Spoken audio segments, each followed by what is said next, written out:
سر میرا یہ سوال یہ ہے کہ آپ نے بہت ساری آرات سے اپنے ارتقاء کیا ہے، اس ارتقاء کا سبب کیا ہے؟ یہ کہ میں پتھر نہیں تھا. Only stones do not change. پتھر نہیں تبدیل ہوتے، انسان تو ایسے ہی. یعنی آپ نے بھی ارتقاء کیا ہے، آپ پیدا ہوئی ہوں گی، آپ لڑکپن میں ہوں گی، آپ شعور کی عمر کو پہنچی ہوں گی، آپ نے کچھ چیزیں سمجھی اور اختیار کی ہوں گی، پھر ان کی غلطی واضح ہوئی ہوگی. تو میری زندگی کے 3 بڑے دور ہیں. ظاہر ہے کہ میں ان تینوں ادوار سے گزرا ہوں. یعنی تصوف کے پس منظر میں ایک بچہ پیدا ہوا ہے، اس کا پورا ماحول وہی ہے. اس نے جن علوم کی ابتدا میں تعلیم حاصل کی ہے وہ سب اسی سے متعلق ہیں. وہ شاعری پڑھی ہے، وہ ادب پڑھا ہے. ظاہر ہے کہ ایک ماحول انسان کا ہے، اس کے اندر ہی وہ آنکھ کھولے گا. یعنی یہ بات کہ پیغمبر ہی صرف دنیا میں ہوتے ہیں کہ جن کے ہاں یہ پس منظر نہیں ہوتا. ہم عام انسانوں کو تو اسی طرح صحیح و خطا کے مراحل سے گزرنا ہے. تو میرے ہاں اس دور کا خاتمہ شروع ہوا ہے 1973 میں. اس کے بعد ظاہر ہے کہ دوسرا دور تھا. میں چونکہ نویں جماعتی سے مولانا سید ابوالعلا صاحب مودودی سے واقف بھی ہو چکا تھا، پہلی مرتبہ ان کی زیارت بھی حاصل ہو گئی. تو دین کی سیاسی تعبیر کا غلبہ تھا. مولانا سید ابوالعلا صاحب مودودی کے فکر اس وقت دنیا کی فکر پر حکومت کر رہا تھا. اس کے قریب بھی ہوئے، متاثر بھی ہوئے، ان سے بہت فیض بھی حاصل کیا. آج بھی میں ایک باپ کی طرح ان کی قدر و منزلت اپنے دل میں محسوس کرتا ہوں. وہ بھی ایک دور تھا. پھر اس کے بعد قرآن مجید کو براہ راست پڑھنے سمجھنے کا دور آ گیا، جس میں سب سے بڑی رہنمائی میرے جلیل القدر استاد امام امین حسن اصلاحی سے حاصل ہوئی. اور اب میں ان سے بھی بہت سی چیزوں میں اختلاف کرتا ہوں.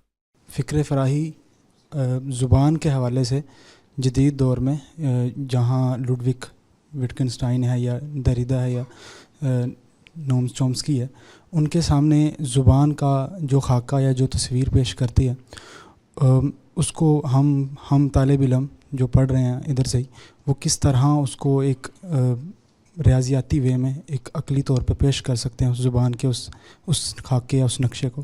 جزاک اللہ خیر.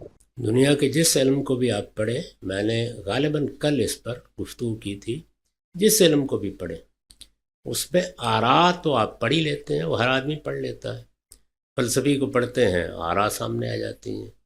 اپنے ہاں کے مفکرین کا مطالعہ کرتے ہیں، اس میں بھی وہ فلاں چیز کے بارے میں یہ رائے رکھتے ہیں، فلاں چیز کے بارے میں یہ معلومات ہوتی ہیں. اگر آپ فیصلہ کن جگہ تک پہنچنا چاہتے ہیں تو آراء کی کوئی حیثیت نہیں ہے، بنائے استدلال دریافت کریں.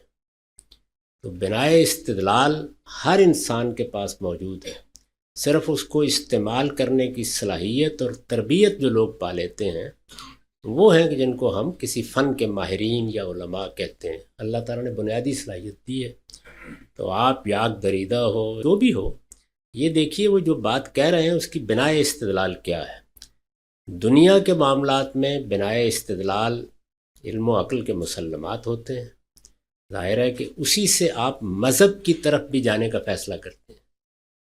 تو ان کو دریافت کریں. جب آپ دریافت کریں گے تو پھر آپ آراء کے جنگل میں نہیں ہوں گے.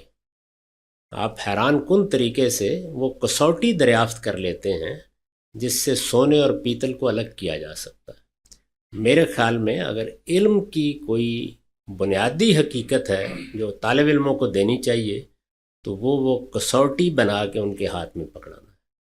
ہم علم اس کو سمجھتے ہیں کہ آراء کا ایک جنگل آباد کر کے اس میں سرگرداں چھوڑ دیا جائے. اور عام طور پر جب میں نوجوانوں، بڑی صلاحیت کے نوجوان ہیں، ان کے سوالات سنتا ہوں یا دیکھتا ہوں تو بالکل یہی صورتحال ہوتی ہے.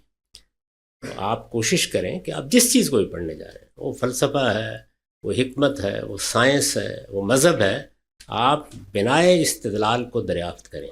یعنی نیو کس چیز پہ اٹھائی گئی ہے. جو اوپر مکان بنتا ہے، جو محل بنتا ہے، وہ بعض اوقات بہت خوبصورت ہوتا ہے. آدمی اس کے میں اسیر ہو کے رہ جاتا ہے، اس کے سحر سے نکل نہیں پاتا. آپ اپنی آنکھیں بند کر لیں اور بنائے استدلال کو ڈھونڈنا شروع کریں. آپ حیران کن طریقے سے دیکھیں گے کہ آپ کے لیے ایک فیصلے کی جگہ نور آ گیا ہے، روشنی آ گئی ہے. اب تردد ختم ہو گیا ہے، اضطرابات کا خاتمہ ہو گیا ہے. آپ اب محکم جگہ پر کھڑے ہو کر فیصلہ کر سکتے ہیں کیا چیز مجھے لینی ہے، کیا چیز مجھے ترک کرنی ہے. تو اپنے آپ کو اس کی تربیت دیں. اپنے نظام تعلیم میں بھی بنیادی چیز یہ ہے جس کو داخل کرنا چاہیے. یعنی فیصلے آپ کو مجھ سے یا کسی اور آدمی سے نہ معلوم ہو، کسوٹی آپ کے پاس ہو، آپ فیصلہ سنائیں جی میں نے پرکھ کے دیکھا یہ پیتل ہے یہ سونا ہے.